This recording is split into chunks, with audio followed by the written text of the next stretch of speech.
জাপানি এনকেফেলাইটিসের প্রাদুর্ভাব। অসমে এক এক করে বেশ কয়েকজন লোকের এই রোগে মৃত্যু হওয়ার ঘটনা সামনে এসে পড়েছে।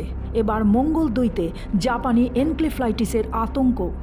1 বছরের ভিতরে মৃত্যু হয়েছে 2টি মেয়ের। মঙ্গলদৈতে জাপানি এনকেফেলাইটিসের মৃত্যু হয়েছে একজন ছাত্রীটির আরেঙ্গরের সুস্মিতা হাজরিকা। সুস্মিতা হাজরিকা LLBর 5ম সেমিস্টারের ছাত্রী ছিলেন। এই ছাত্রীটি কয়েকদিন ধরে জ্বরে আক্রান্ত ছিল। তার পরিজনেরা অনেক চিকিৎসা করিয়েছেন। পাশাপাশি মঙ্গলদৈ অসামরিক চিকিৎসালয়ে চিকিৎসা করার পরও কোনো সুফল না পাওয়ার ফলে সুস্মিতাকে উন্নত চিকিৎসার জন্য গুয়াহাটি GMCH হাসপাতালে ভর্তি করানো হয়। কিন্তু চিকিৎসকেরা অনেক চেষ্টা করার পরও শেষ রক্ষা করা গেল না। আজ সকালে সুস্মিতা হাজরিকা জাপানি এনকেফেলাইটিস রোগের আক্রান্ত হয়ে মৃত্যু হয়।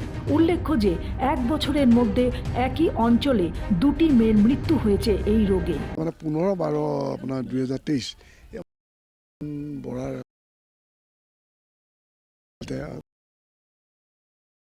তার ওচৰতে মানে তাৰ পৰা আহিয়ে বেমাৰটো হৈছে।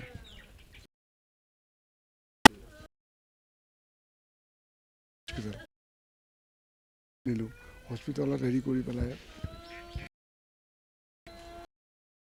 কি কৈছে।